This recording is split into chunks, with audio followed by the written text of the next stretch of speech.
Hello guys, welcome to my channel. போன சாப்டரில் நம்ம ஜராசந்தனை எப்படி கிருஷ்ணர், அர்ஜுனர், பீமர் 3 பேருமே எப்படி வதம் செஞ்சாங்க அப்படிங்கிறத பார்த்தோம். இந்த சாப்டரில் சிசுபாலனுடைய தலை எப்படி துண்டிக்கப்படுது அப்படிங்கிறத பார்க்க போகிறோம். ஜராசந்தனை வென்றதுக்கு அப்புறம் பாண்டவர்கள் பஞ்ச பாண்டவர்களை 4 பேர் ஒவ்வொரு வழியிலையுமே ஒவ்வொரு திசையிலையுமே தர்மர் அனுப்புறாரு. கிழக்கு திசையில ஒருத்தரை, வடக்கு திசையில ஒருத்தரை, தெற்கு திசையில ஒருத்தரை, மேற்கு திசையில ஒருத்தரை போய் அங்க இருக்க அரசர்கள் எல்லாருமே வென்றிட்டு வர சொல்றாரு. இப்ப தர்மர் ராஜசூய யாகத்தை செய்யறதுக்கு தகுதி பெறாரு. பாண்டவர்கள் இந்த முழு உலகத்தையுமே ஜெயிச்ச மாதிரி நிறைய அரசர்களை அவங்க தோக்கடிச்சிடுறாங்க. அது மட்டும் இல்லாம தர்மர் ஜராசந்தன் சிறை வச்சிருந்த அந்த அரசர்களையுமே விடுவிக்கிறனால இப்ப அவர் இந்த உலகத்திலே சிறந்த அரசரா விளங்குறாரு. தர்மரோட ஆட்சியில எல்லா மக்களுமே ரொம்ப செல்வ செழிப்போட இருக்காங்க. இப்ப தர்மர் ராஜசூய யாகத்தை பண்ணலாம் அப்படிங்கிற ஒரு முடிவு இருக்கிறாரு. முடிவெடுத்துட்டு அவரை விட பெரியவர்களான பீஷ்மர் கிட்ட, துரோணர் கிட்ட எல்லாருமே அவர் கேட்கிறாரு. இப்ப நான் ஒரு தகுதி அடைந்த அரசனா நான் நினைக்கிறேன். நீங்க எல்லாம் என்ன நினைக்கிறீங்க? நான் ஒரு தகுதி பெற்ற ஒரு அரசன் அப்படின்னு நினைச்சீங்க அப்படின்னா நான் ராஜசூய யாகத்தை பண்ணலாமா அப்படிங்கிற மாதிரி அவங்க கிட்ட அவர் கேட்கிறாரு. பீஷ்மர், துரோணர், கிருபாச்சாரியார், வேதவியாசர் அப்படிங்கிற மாதிரி அந்த அவையில எல்லாருமே இருக்காங்க. எல்லார்கிட்டையும் தர்மர் நான் ராஜசூய யாகத்தை பண்ணணும்னு நினைக்கிறேன் அப்படிங்கிற மாதிரி அவர் சொல்றாரு. அப்ப அந்த சமயத்துல அந்த அவைக்கு கிருஷ்ணரும் வர்றாரு. கிருஷ்ணரை வணங்கிட்டு அவர்கிட்டயும் தர்மர் கேட்கிறாரு, நான் இப்ப ராஜசூய யாகத்தை பண்ணலாமா? அப்படி பண்ணலாம் அப்படின்னா என்ன நீங்க தான் வழி நடத்தணும் அப்படிங்கிற மாதிரி கிருஷ்ணர் கிட்ட தர்மர் சொல்றாரு. கிருஷ்ணர் தர்மர் கிட்ட என்ன சொல்றாரு அப்படின்னா, இப்ப நீங்க 3 உலகத்தையுமே ஜெயிச்சிட்டீங்க. நீங்க தாராளமா ராஜசூய யாகத்தை பண்ணலாம் அப்படிங்கிற மாதிரி சொல்றாரு. அதுக்கான ஏற்பாடுகள் எல்லாம் செய்யுங்க அப்படின்னு சொல்றாரு. தர்மர் வேதவியாசர் கிட்ட நீங்க தான் இந்த யாகம் செய்யறதுக்கு தலைமை வைக்கணும் அப்படின்னு கேட்டுக்கிறாரு. அது மட்டும் இல்லாம எல்லார்கிட்டையுமே அவர் ஒப்புதல் வாங்கிக்கிறாரு. பீஷ்மர் கிட்ட, கிருபாச்சாரியர் கிட்ட, துரோணாச்சாரியர் கிட்ட எல்லார்கிட்டையுமே தர்மர் ஒப்புதல் வாங்கி இப்ப ராஜசூய யாகத்தை பண்றதுக்கு ஏற்பாடு பண்றாரு. தேவன் கிட்ட என்ன சொல்றாரு அப்படின்னா, எல்லா நாட்டு அரசர்களுமே அழைப்பு, நீ அழைப்புதல் அனுப்பு அப்படிங்கிற மாதிரி சொல்றாரு. நகுலன் கிட்ட நீ நம்மளுடைய பெரியவர்களான பீஷ்மர், விதுரர், துரோணாச்சாரியர், கிருபாச்சாரியர் எல்லாருமே நீ போய் அவங்கள போய் நேர்ல போய் அழைச்சிட்டு வா அப்படிங்கிற மாதிரி சொல்றாரு. அதுக்கப்புறம் எல்லாருமே இப்ப ராஜசூய யாகத்துக்கு எல்லா நாட்டு அரசர்களுமே வர்றாங்க. அதே மாதிரி விதுரர், பீஷ்மர் அவங்களுமே எல்லா பெரியவர்களுமே வர்றாங்க. இந்த யாகத்துக்கான வேலையை தர்மர் எல்லாருக்குமே தனித்தனியா பிரிச்சு தர்றாரு. துச்சாதனன் கிட்ட இந்த யாகத்தை பார்க்க வர எல்லாருக்குமே உணவு கரெக்டா ரெடி பண்ண சொல்றாரு. சஞ்சயா கிட்ட என்ன சொல்றாரு அப்படின்னா, நீங்க இந்த யாகத்தை பார்க்க வரவங்க எல்லா விதிமுறைகளை கடைபிடிக்கிறாங்களா அப்படிங்கறத கவனிக்கணும் அப்படின்னு சொல்லிடுறாரு. கிருபாச்சாரியர் அவர் என்ன பண்றாரு அப்படின்னா, நிறைய செல்வங்கள் எல்லாருமே அவர் தான் பாத்துக்கிறாரு. எல்லாமே தங்கங்கள், வைரங்கள் அது எல்லாமே பாதுகாக்கிறதுக்கான வேலை கிருபாச்சாரியர் பாத்துக்கிறாரு. துரோணாச்சாரியரும் பீஷ்மரும் மத்த எல்லாருமே எல்லா வேலைகளும் கரெக்டா நடக்குதா அப்படிங்கறத அவங்க கவனிக்கிறாங்க. யாகத்தை பாக்குறதுக்கு எல்லா நாட்டு அரசர்களுமே வர்றாங்க. இப்ப இந்த யாகம் ஒரு 6 இடத்துல தீ மூட்டி ஒவ்வொரு இடத்துலயுமே ஒவ்வொரு முனிவர்கள் உட்கார்ந்து எல்லா ஹோமமும் செஞ்சிட்டு இருக்காங்க. இதுக்கு எல்லாமே தலைமை வைக்கிறது யாரு அப்படின்னா வேதவியாசர்.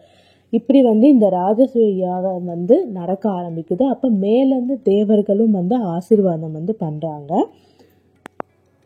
ராஜசூய யாகம் நடந்துட்டு இருக்க வேலையில வந்து பீஷ்மர் என்ன பண்றாரு அப்படின்னா தர்மர் கிட்ட வந்து என்ன சொல்றாரு அப்படின்னா, இப்ப நீ வந்து ஒரு 6 பேர்கிட்ட வந்து நீ வந்து ஆசீர்வாதம் வாங்கி அவங்களுக்கு வந்து மரியாதையை வந்து செலுத்தணும் அப்படிங்கிற மாதிரி சொல்றாரு. ஒரு அரசர், ஒரு சிறந்த அரசர், அதுக்கப்புறம் உன்னை வழி நடத்துறவர், அதுக்கப்புறம் வேதங்கள் படிச்ச ஒரு ஞானி, உன்னுடைய ஒரு சொந்தக்காரர், அதுக்கப்புறம் உன்னுடைய நண்பர் ஒருத்தர், அதுக்கப்புறம் உனக்கு வந்து பாடங்கள் சொல்லி கொடுத்த ஒரு குரு, இந்த மாதிரி வந்து 6 பேர்கிட்ட வந்து நீ வந்து ஆசீர்வாதம் வாங்கி அவங்களுக்கு வந்து தக்க மரியாதை செய்யணும் அப்படிங்கிற மாதிரி வந்து பீஷ்மர் வந்து சொல்றாரு.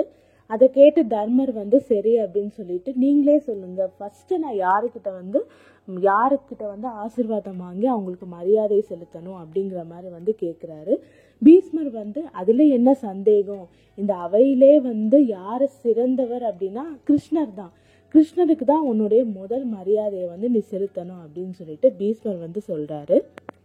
அதை கேட்டதுக்கு அப்புறம் தர்மர் வந்து சகாதேவன் கிட்ட வந்து என்ன சொல்றாரு அப்படின்னா, கிருஷ்ணருக்கு வந்து தக்க மரியாதை வந்து செலுத்து அப்படிங்கிற மாதிரி வந்து சொல்றாரு. அது மரியாதை அப்படின்னா அவங்க கிட்ட ஆசீர்வாதம் வாங்கி அவங்க கையில வந்து ஒரு தண்ணியை வந்து தெளிச்சு விடுறாரு. அந்த மாதிரி வந்து ஒரு அரச மரியாதை வந்து செய்வாங்க பெரியவங்களுக்கு அந்த காலத்துல.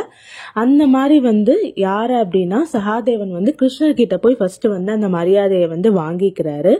அதை பார்த்த அந்த அவையில இருக்க சிசுபாலன், அவர் வந்து அங்க வந்திருக்க அரசர்ல அவரும் ஒரு அரசர். அவர் யாரு அப்படின்னா, அந்த சிசுபாலர் யாரு அப்படின்னா கிருஷ்ணருடைய தந்தையான வசுதேவருடைய தங்கச்சி பையன். ஸோ அவரும் வந்து ஒரு பெரிய அரசரா வந்து விளங்குறாரு. செடி நாட்டு அரசரா வந்து இருக்காரு. அவரும் ஒரு சக்தி வாய்ந்த ஒரு அரசர். அவருக்கு வந்து கிருஷ்ணர்னாலே வந்து பிடிக்காது. அவருக்கு ஃபர்ஸ்ட் மரியாதை செலுத்துறத பார்த்து சிசுபாலனுக்கு வந்து ரொம்ப வந்து கோபம் வருது. தர்மரை நோக்கி வந்து இப்ப பேசுறாரு சிசுபாலன். உங்களுக்கு என்ன ஒரு மரியாதையே தெரியாதா, உங்களுக்கு வந்து ஒரு தர்மமே தெரியாதா, யாராச்சும் வந்து கிருஷ்ணருக்கு போய் முதல்ல வந்து மரியாதை செலுத்துவாங்களா, ஃபர்ஸ்ட் அவர் வந்து ஒரு அரசரா அப்படிங்கிற மாதிரி வந்து சிசுபாலர் கேட்கிறாரு. அவருடைய தந்தையான வசுதேவர் இங்க இருக்காரு, அவருக்கு மரியாதையை செலுத்தாம எப்படி கிருஷ்ணருக்கு செலுத்துவீங்க அப்படிங்கிற மாதிரி கேட்கிறாரு. சரி அதை விடுங்க, இந்த அவையிலே ரொம்ப வந்து வயதானவர் வந்து பீஷ்மர், அவர் இருக்கும்போது அவருக்கு செலுத்தாம அவருக்கு முன்னாடி எப்படி நீங்க கிருஷ்ணருக்கு செலுத்துவீங்க அப்படிங்கிற மாதிரி அவர் கேட்கிறாரு. அது மட்டும் இல்லாம இங்க வந்து பாஞ்சாலியோடைய தந்தையான வந்து திரௌபதன் இருக்காரு, அப்படி ஒரு அரசர் இருக்கும்போது அவருக்கு செலுத்தாம எப்படி கிருஷ்ணருக்கு நீங்க செலுத்துவீங்க அப்படிங்கிற மாதிரி வந்து சிசுபாலன் வந்து கேட்கிறாரு. அதுக்கப்புறம் வேதவியாசரை நோக்கி நடக்கிறாரு. எவ்வளவு பெரிய ஒரு குரு இருக்காரு, அவருக்கு வந்து நீங்க செலுத்தாம எப்படி கிருஷ்ணருக்கு முதல்ல செலுத்துனீங்க, அது மட்டும் இல்லாம துரோணாச்சாரியருமே வந்து இங்க இருக்காரு, எவ்வளவு அவைகள், இந்த அவையில வந்து எவ்வளவு பெரியவங்க வந்து இருக்காங்க, அவங்களெல்லாம் விட்டுட்டு எதுக்கு கிருஷ்ணருக்கு முதல்ல வந்து நீங்க மரியாதை செலுத்துனீங்க, உங்களுக்கு ஒரு தர்மமே தெரியல அப்படின்னு சொல்லிட்டு வந்து சிசுபாலர் வந்து கேட்கிறாரு. கிட்ட வந்து கேள்வி கேட்டு முடிச்சதுக்கு அப்புறம் நேரா வந்து சிசுபாலர் வந்து கிருஷ்ணருக்கு நோக்கி போறாரு. கிருஷ்ணர் கிட்ட வந்து என்ன கேட்கிறாரு அப்படின்னா, அவங்க தான் வந்து தர்மம் எதுன்னு தெரியாம வந்து உங்களுக்கு மரியாதை செலுத்தினா உங்களுக்கு தெரியாதா எது தர்மம் எது நியாயம்னு, நீங்க வந்து இந்த மரியாதைக்கு வந்து தகுதியான ஆளா அப்படிங்கிற மாதிரி வந்து அவர்கிட்ட வந்து கேட்கிறாரு. இது என்ன தெரியுமா, அது மட்டும் பேசாம ரொம்ப கடுமையா வந்து கிருஷ்ணரை வந்து கேள்வி கேட்கிறாரு. இது பார்க்கறதுக்கு எப்படி இருக்கு அப்படின்னா, ஒரு நாய்க்கு வந்து ஒரு பெரிய இலையில வந்து விருந்து வைக்கிறாங்க, அந்த நாய் வந்து அந்த விருந்தை சாப்பிடாம அந்த ஓரத்துல இருக்க அந்த குப்பையை போய் சாப்பிட்ற மாதிரி இருக்கு. அது மட்டும் இல்லாம இது வந்து ஏதோ ஒரு கல்யாணத்துக்கு தகுதியே இல்லாத ஒரு ஆளுக்கு வந்து கல்யாணம் பண்ற மாதிரி இருக்கு இங்க நடக்கிற சம்பவம் அப்படிங்கிற மாதிரி வந்து ரொம்ப கடுமையா வந்து அவர் வந்து பேசுறாரு. பேசிட்டு நேரா வந்து சிசுபாலர் வந்து அந்த அவையை விட்டு கிளம்பி போயிடாரு. தர்மர் வந்து பின்னாடியே வந்து அவரை போய் வந்து சமாதானப்படுத்த வந்து போறாரு.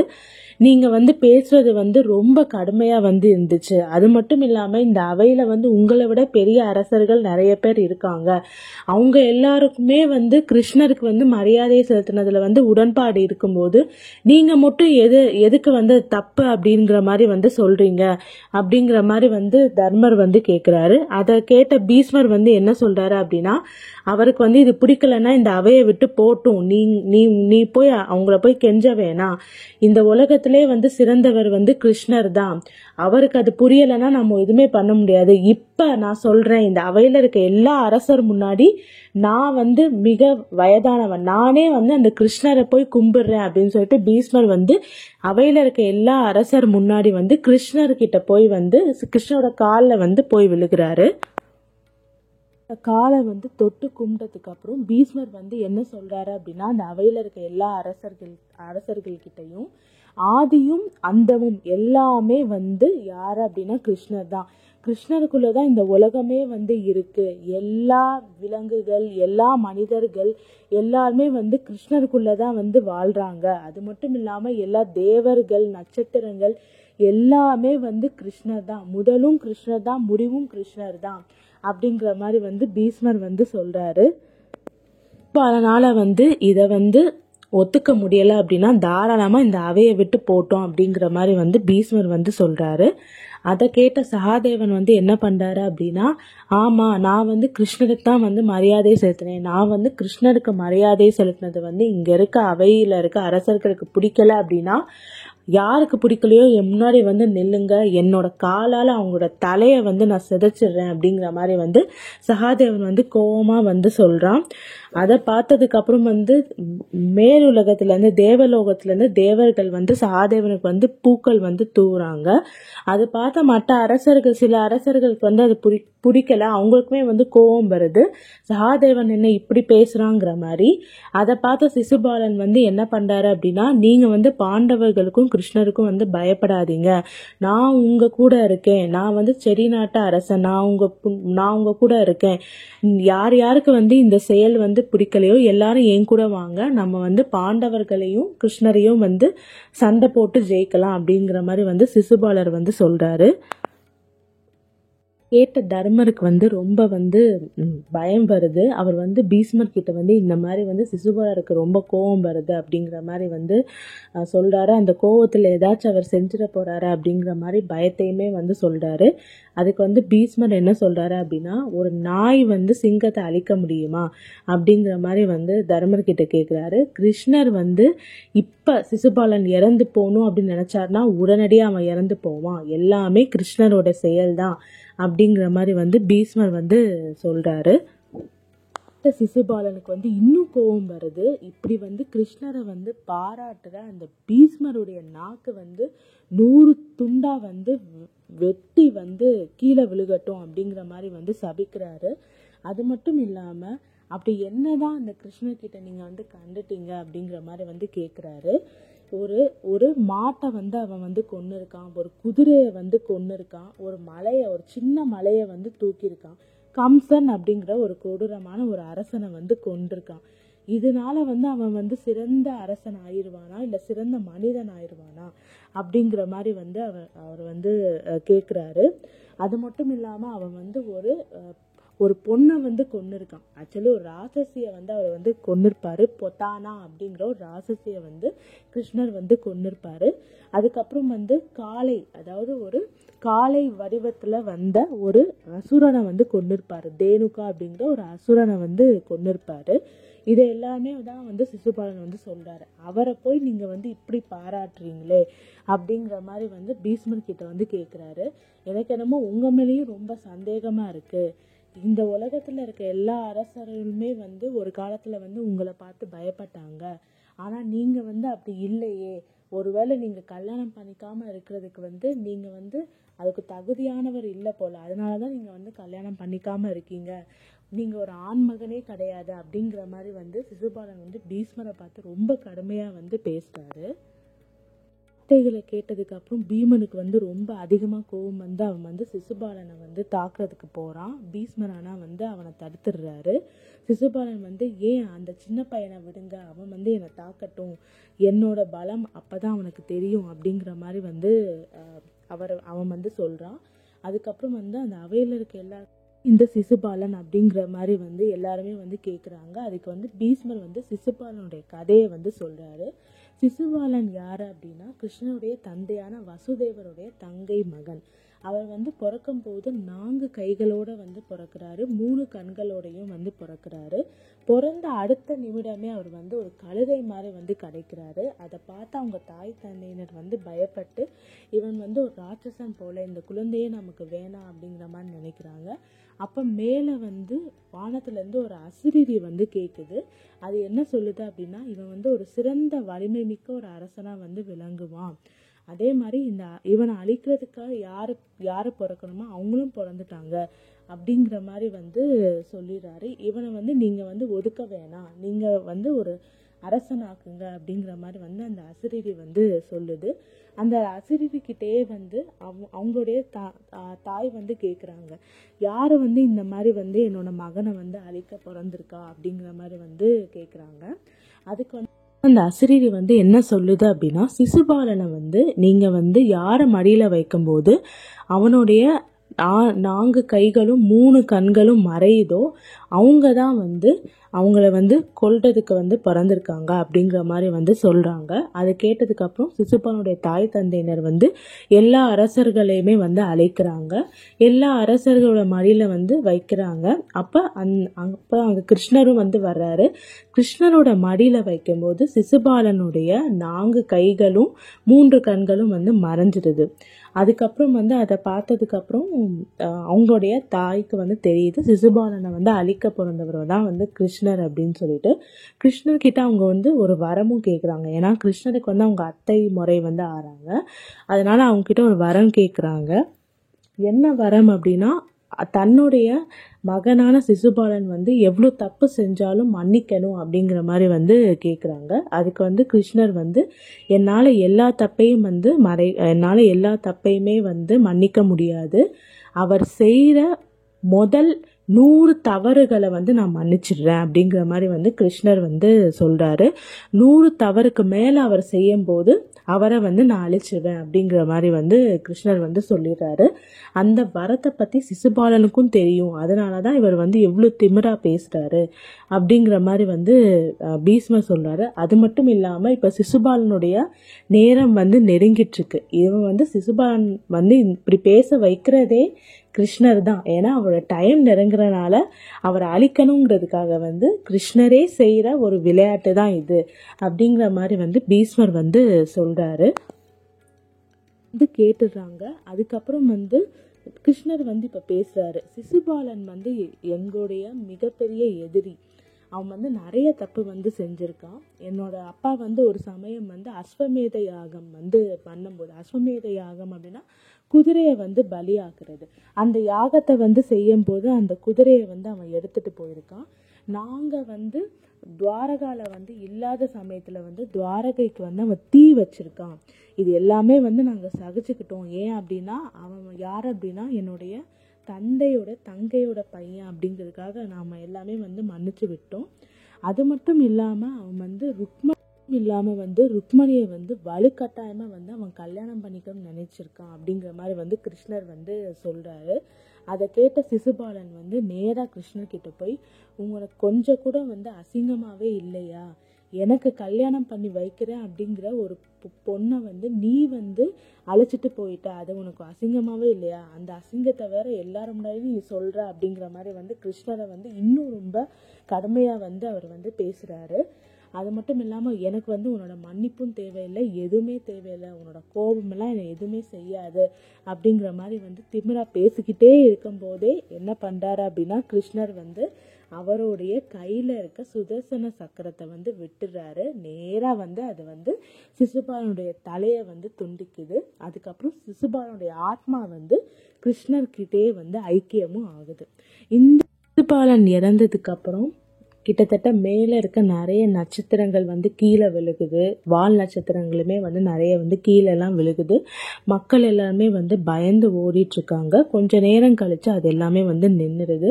சிசுபாலன் இறந்ததுக்கு அப்புறம் அவருடைய பையனுக்கு வந்து செடி நாட்டு அரசனாக வந்து முடிசூட்டி விடுறாங்க. அதுக்கப்புறம் அந்த சமயத்தில் வந்து இந்த ராஜஸ்வ யாகமே வந்து எந்த ஒரு பிரச்சனையுமே இல்லாமல் கிருஷ்ணரோட தலைமையில் வந்து ரொம்ப சிறப்பாக வந்து நடந்து முடியுது. இந்த சாப்டரில் வந்து நம்ம வந்து சிசுபாலனுடைய தலை வந்து எப்படி துண்டிக்கப்படுது, அது மட்டும் இல்லாமல் ராஜசூய யாகம் வந்து எப்படி நடந்துச்சு அப்படிங்கிறத வந்து பார்த்தோம்.